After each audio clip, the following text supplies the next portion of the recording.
Chivalric yet tragic tales from the medieval period have always captured the popular imagination.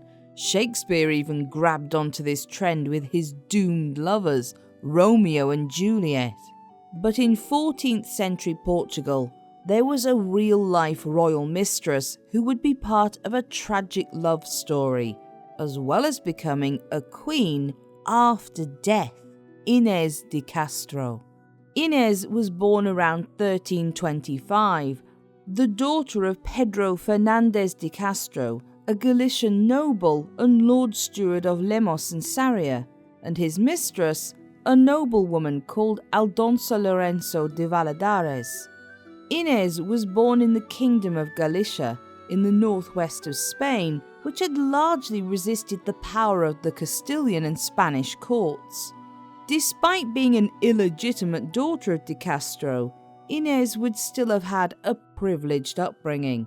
She was descended from Galician and Portuguese nobility, as well as having connections to the Castilian royal family, so she would have led a comfortable life as a child. However, the fact that her parents were not married meant Inês was viewed as lower down the chain than her other relatives, and the mark of illegitimacy would follow her throughout her life. She first appears in Portuguese historical records in 1340 as a lady-in-waiting to Constanza Manuel of Villena. Constanza had married on the 24th of August to Pedro I, the heir apparent to the throne of Portugal.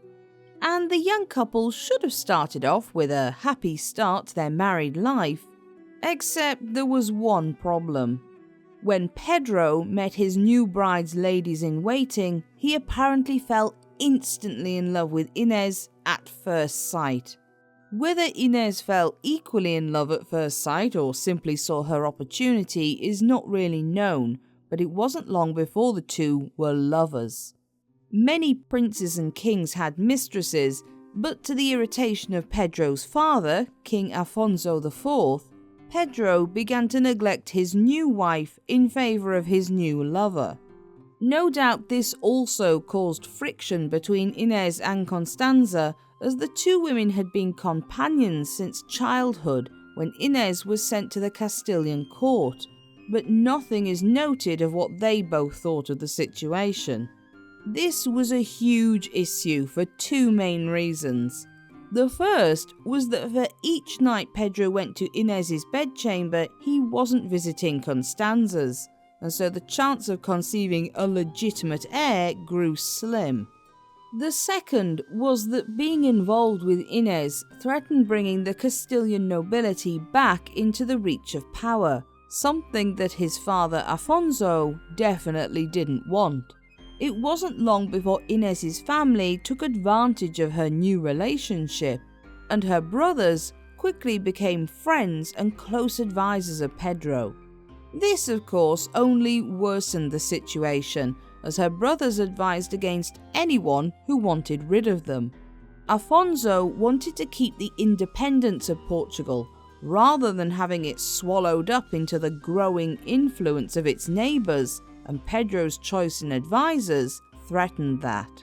King Afonso deeply disliked Inês and the influence she had over his son, not least because she threatened peace between Portugal and Castile. He assumed it would be a fleeting infatuation with a beautiful woman, but weeks turned into months, and Pedro was still besotted. After a few years, it was a whispered secret at court that Inês and Pedro were having an affair. He and Constanza spent little time together, and unsurprisingly, they only managed to have a few children.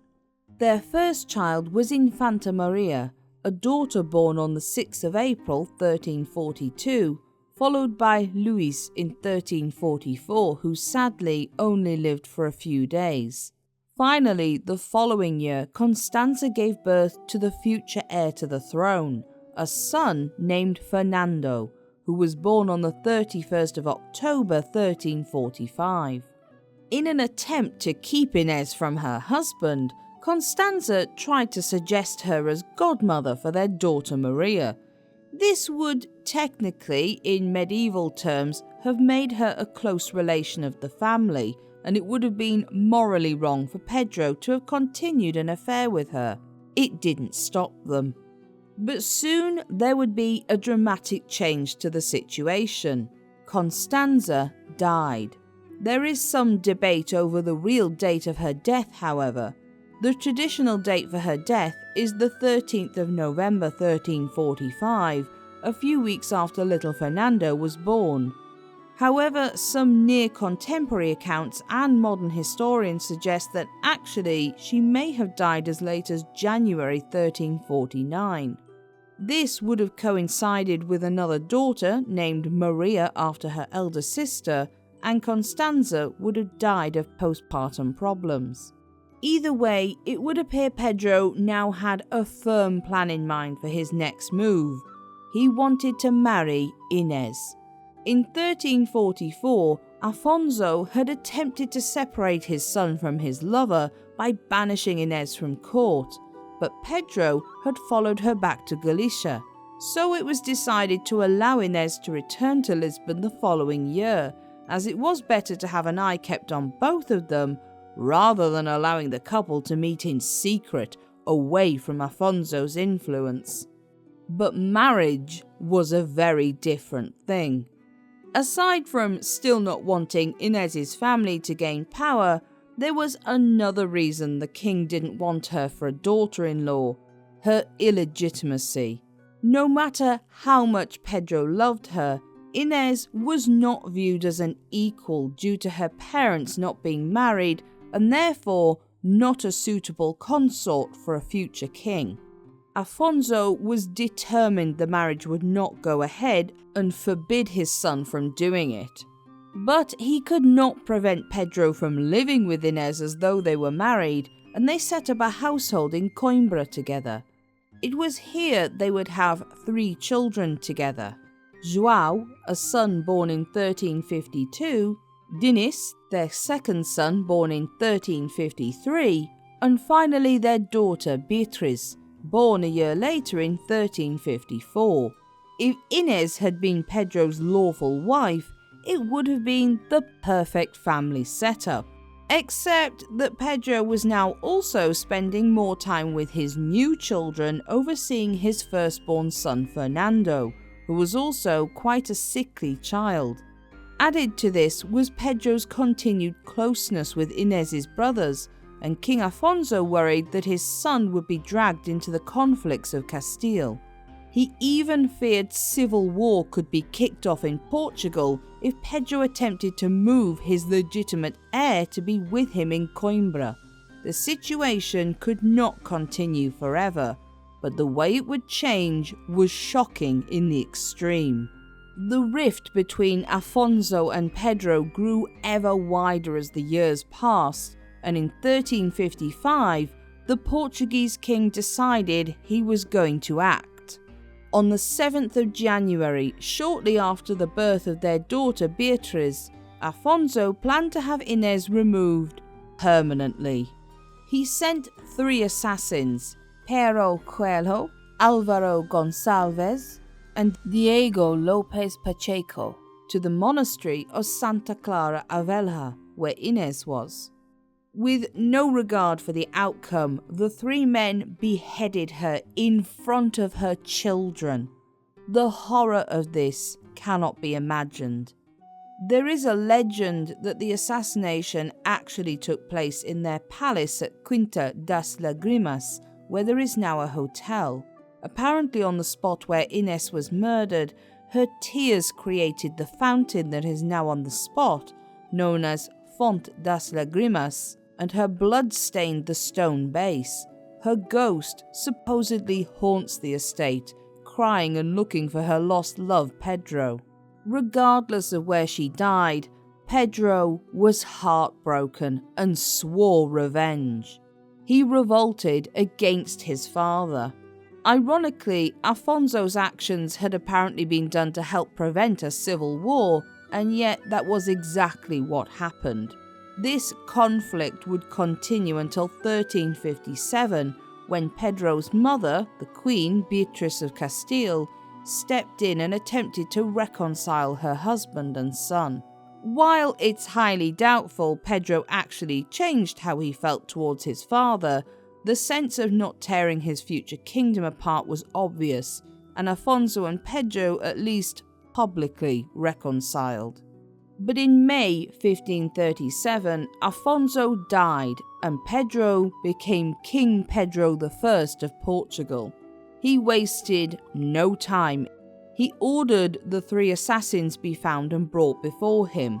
One escaped, but 2 of them were discovered in 1361, and their brutal execution was a public demonstration of the pain the new king felt at Inés's death. Their hearts were ripped out by the king himself while they were still alive, and Pedro declared this was because they had no hearts anyway, after how they had crushed his own at the death of his love. But this wasn't Pedro's first move. After becoming king, Pedro announced that he had secretly married Inés before she died, making her his lawful wife in 1354. However, to this day, the only proof offered for this wedding was the king's word. It created an issue in later years as the eldest son he had with Inés, João, would attempt to claim the throne of Portugal off the back of his father's declaration. On the 19th of March 1361, Pedro would legitimize his 3 illegitimate children with Inés.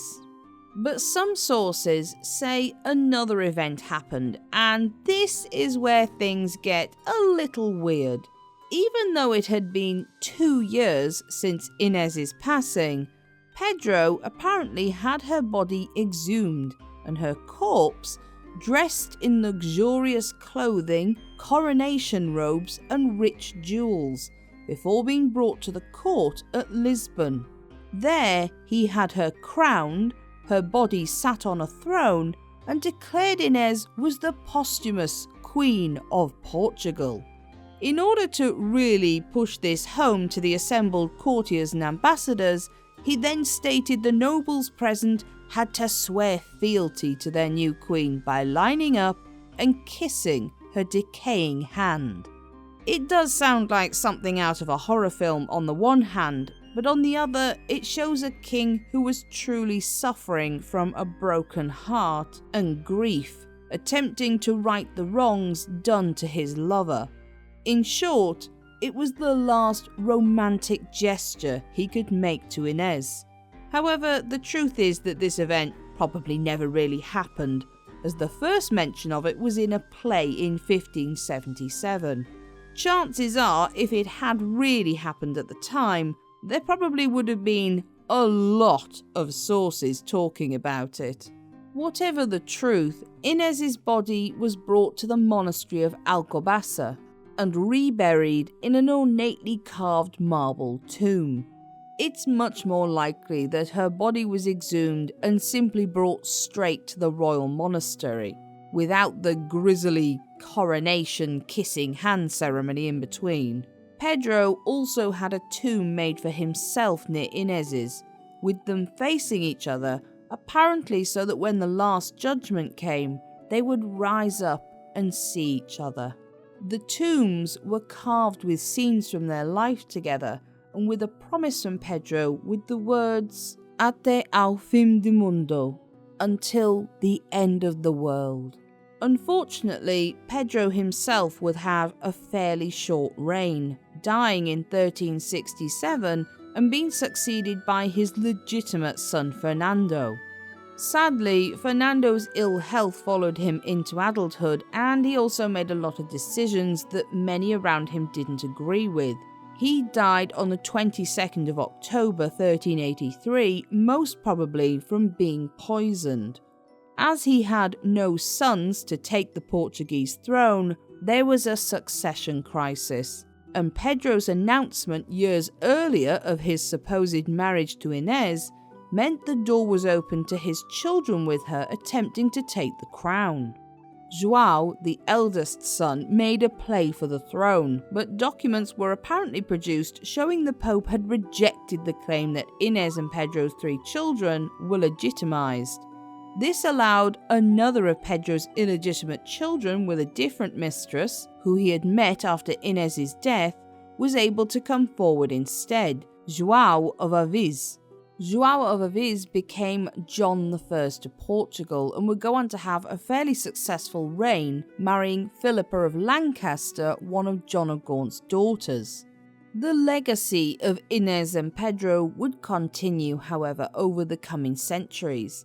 Their tale of doomed love would be immortalised in plays, several operas and ballets. In the 17th century, Inês's story became especially popular with female authors, who used her story as the basis for many books in Spanish, Portuguese and English. Even in the present day, Inês continues to be a pull for artists, with operas and music created in the late 20th century and early 21st century, a Portuguese TV series in 2005 about Inês and Pedro's affair, and a film in 2018. One thing is certain, Inês cannot have imagined when she was just a young, illegitimate child at the Castilian court the way her life would turn out, or how she would have such a tragic end that would inspire countless romantic tales. But the story of Inês and Pedro does prove that even in the harsh, cold world of medieval marriage, love really could triumph, even if it had a doomed end. If you enjoyed this video, don't forget to like and subscribe so you don't miss any new documentaries.